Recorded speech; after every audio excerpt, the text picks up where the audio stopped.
Hello students, कैसे हो आप सभी। स्टूडेंट्स, आज हम करते हैं हमारा next topic issue of share chapters में 4 feature of shares. What do you mean by 4 feature of shares?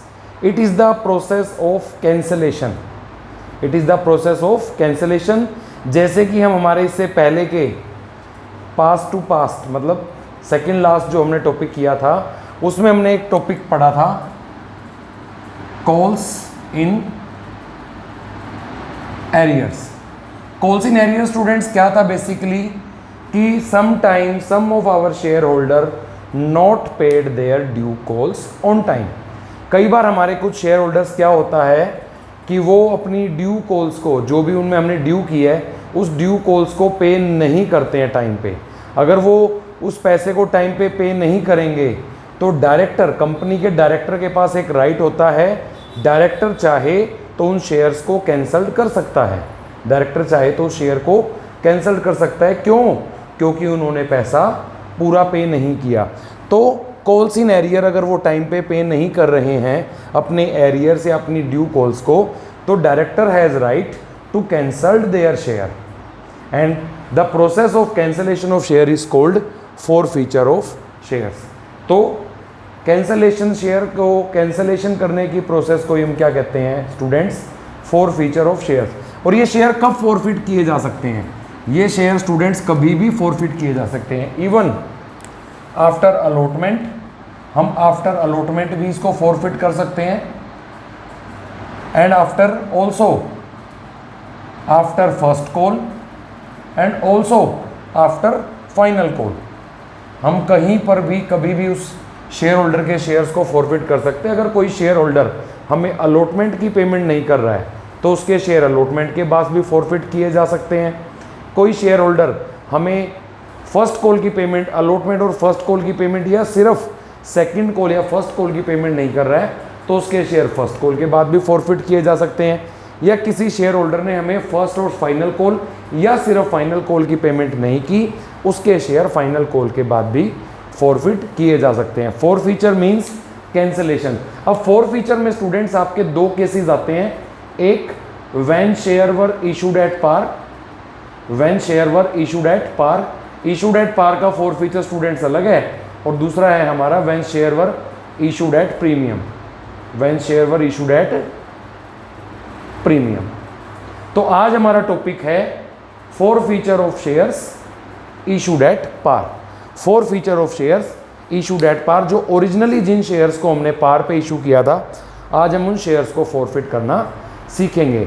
तो 4 feature is the process of cancellation. हम उसको कैंसलेशन कर देंगे, जो पैसे हमें नहीं देगा शेयर होल्डर, और ड्यू कॉल्स होने के बाद, नोटिस देने के बाद अगर वो पैसे नहीं दे रहा है तो हम उसके शेयर को फॉरफिट कर देंगे। और आफ्टर फॉरफिट हम करते क्या हैं भाई? सबसे पहले 4 फीचर के बाद क्या होता है?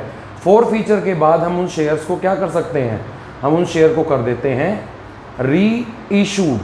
क्या कर देते हैं? किसी अनदर शेयर होल्डर को बेच देंगे। भाई जैसे ही हमने मान के चलो, एक राम था, राम के पास 400 शेयर्स थे एंड राम ने हमें फाइनल कॉल, सेकंड और फाइनल कॉल को पे नहीं किया। हमने राम के शेयर को कैंसिल कर दिया। अब क्या करेंगे? राम के शेयर को, हम राम के शेयर को कैंसिल करके क्या कर सकते हैं? उसको किसी और को रीइशू कर सकते हैं। किसी और को रीइशू करते टाइम एक टॉपिक आता है कि दोबारा से रीइशू होंगे, उस पर हम मैक्सिमम कितना डिस्काउंट, मैक्सिमम कितना डिस्काउंट अलाउ करेंगे? मैक्सिमम डिस्काउंट अलाउड कितना होगा eight the time of reissue? तो इसके लिए स्टूडेंट क्या करना है? राम के पास 400 शेयर्स थे, एक शेयर की वैल्यू 10 रुपये थी and Ram had paid ₹6 only. भाई राम के पास 400 शेयर थे, एक शेयर की कीमत 10 रुपये की थी, राम ने 6 रुपये ही पे करे थे। मीन्स ही डिड नॉट पे ₹4, उसने 4 रुपये हमें पे नहीं किए। तो अब जब हम दोबारा से इस शेयर को रीइशू करेंगे, हम कितना डिस्काउंट दे सकते हैं? हम डिस्काउंट दे सकते हैं कि जो प्रीवियस शेयर होल्डर था, जिसके शेयर ये फॉरफिट किए हैं, जो प्रीवियस शेयर होल्डर था, उसने जो भी अमाउंट हमें दे रखा है, प्रीवियस शेयर होल्डर ने जो भी अमाउंट हमें दे रखा है हम उतना अमाउंट तक डिस्काउंट दे सकते हैं। इन दैट केस 6 रुपये हमारे पास पहले से रिसीव्ड है 10 में से, तो हम नेक्स्ट शेयर होल्डर को मैक्सिमम 6 रुपये तक का डिस्काउंट दे सकते हैं। हम नेक्स्ट शेयर होल्डर को मैक्सिमम 6 रुपये तक का डिस्काउंट दे सकते हैं, बिकॉज इन शेयर्स पे हमें 6 रुपये पहले से ही रिसीव्ड है। तो स्टूडेंट आपकी बुक में एक क्वेश्चन है, क्वेश्चन नंबर 44, ये स्पेशल इसी टॉपिक के ऊपर है, क्वेश्चन नंबर 44। सबसे पहले मैं आगे कुछ कराने से पहले आपको क्वेश्चन नंबर 44 के बारे में बताता हूँ। इसमें क्या गिवन है, determine the maximum permissible discount and minimum reissue price. अब देखो 6 रुपये डिस्काउंट दोगे तो अगले वाले से कितने लेने हैं, 4 रुपये। नेक्स्ट जो हमारा शेयर होल्डर है उससे कितने रुपये लेने हैं, 4। तो इसमें हमें क्वेश्चन में ये रखा है, determine the maximum permissible discount and minimum reissue price that a company can allow at the time of reissue of forfeited shares in the following case. पहला केस है, a share of ₹10 originally issued at par. 10 रुपये का share था, originally पार पे issued है। On which application and allotment money ₹5 was received.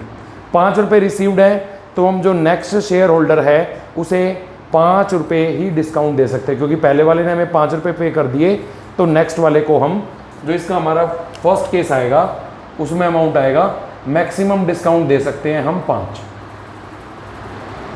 Second case, the share of 10 originally issued at premium, कोई फर्क नहीं पड़ता, जिस पे उसने 5 रुपये दे रखे थे including premium.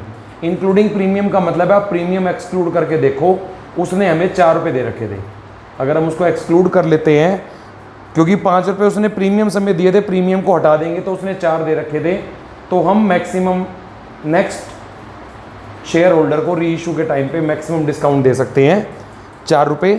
At last case, the share 10 originally issued eight rupees premium 1 on which application and allotment money excluding premium, premium के अलावा 5 रुपये दे रखे थे, तो हम नेक्स्ट वाले को 5 रुपये तक का डिस्काउंट दे सकते हैं। तो ये बहुत सिंपल है, जो भी नॉमिनल प्राइस, जो भी नॉमिनल वैल्यू प्रीमियम को छोड़कर पहले वाले शेयर होल्डर ने जिसको ओरिजिनली शेयर इशू किया था पे कर रखा है, वही अमाउंट हम नेक्स्ट वाले शेयर होल्डर को क्या दे देते हैं एज अ डिस्काउंट। तो स्टूडेंट्स ये भी चीज़ आपको क्लियर हुई। पहली बात तो कि what is forfeiture. Forfeiture is the process of cancellation of shares. अगर कोई शेयर होल्डर हमारे ड्यू अमाउंट को टाइम पे नहीं करेगा तो कंपनी उसके शेयर को कैंसिल कर देगी, और कैंसिल करने के बाद क्या करेगी, उसे री इशू करेगी। और री इशू करते टाइम जो नेक्स्ट जिसको री इशू कर रहे हैं, हम दोबारा से इशू कर रहे हैं, उसको मैक्सिमम कितना डिस्काउंट अलाउड कर सकते हैं, वो डिस्काउंट अलाउड कर सकते हैं जितना नॉमिनल प्रीमियम को छोड़कर nominal value previous share holder ने पे कर रखी थी, वो हम नेक्स्ट वाले को डिस्काउंट में दे सकते हैं, जिसके ऊपर क्वेश्चन नंबर 44 बना हुआ है। अब स्टूडेंट्स डायरेक्टली आते हैं हमारे टॉपिक पे कि what is the general entry of forfeiture, what is the general entry of forfeiture and what is the general entry of री इशू। तो आते हैं हमारे टॉपिक पे, बेसिकली मेन टॉपिक पे। आज हम कर रहे हैं फॉरफीचर एट पार का टॉपिक, फॉरफीचर एट पार। तो सबसे पहले जब हमारी एंट्री होती है फॉरफीचर ऑफ शेयर्स की, तो स्टूडेंट्स हम एंट्री क्या करते हैं, share capital account debit, share capital account debit. इसमें अमाउंट क्या आएगा, number of forfeited shares, number of forfeited share, जितने भी शेयर आप फॉरफिट कर रहे हो, इनटू नॉमिनल कॉल्ड अप। अब ये नॉमिनल कॉल्ड अप क्या होता है स्टूडेंट, नॉमिनल कॉल्ड अप का मतलब है, पहली बात तो नॉमिनल का मतलब कि एक्चुअल में वो शेयर था कितने का, 10 रुपए का था, 20 रुपए का था, 50 रुपए का था या 100 रुपए का, और उसमें से कितनी कॉल्स मेड हो चुकी है। मींस अगर आप शेयर फॉरफिट कर रहे हो अलॉटमेंट के बाद, जैसे मैं यहाँ ले लेता हूँ एक क्वेश्चन में कि शेयर 10 रुपए का था, जिसमें एप्लीकेशन पे थे ₹2, अलॉटमेंट पे थे ₹3, फर्स्ट कॉल पे थे ₹3 और सेकंड कॉल पे थे ₹2। If you are forfeiting your shares after allotment, अगर आप शेयर को कहाँ फॉरफिट कर रहे हो, आफ्टर अलॉटमेंट, तो यहाँ तक के लिए नॉमिनल वैल्यू कितना बन गया, paid up, nominal paid up value बन गई 5 रुपये, कि हमने कोल्ड अप कर रखे थे, 5 रुपये कोल्ड अप कर रखे थे, number of forfeit share into cold up. लेकिन अगर आप शेयर फॉरफिट कर रहे हो किसके बाद, फर्स्ट कॉल के बाद, तो आपकी ये वैल्यू हो जाएगी 2, 3, 3, 8 रुपये। और अगर आपका कॉल हो चुकी है पूरी फुल लास्ट में, मतलब जिस भी कॉल के बाद आप शेयर फॉरफिट करोगे उतना ही अमाउंट कोल्ड अप होगा। अलॉटमेंट के बाद अगर फॉरफिट करोगे, अलॉटमेंट तक के पैसे कॉल्ड अप हैं। फर्स्ट कॉल के बाद फॉरफिट करोगे, फर्स्ट कॉल तक के पैसे हमारे क्या हैं, कॉल्ड अप है। और लास्ट में फॉरफिट करोगे तो लास्ट तक कॉल्ड अप है। उसके बाद स्टूडेंट इसको दो कैटेगरीज में डिवाइड करेंगे हम, टू कॉल्स इन एरियर,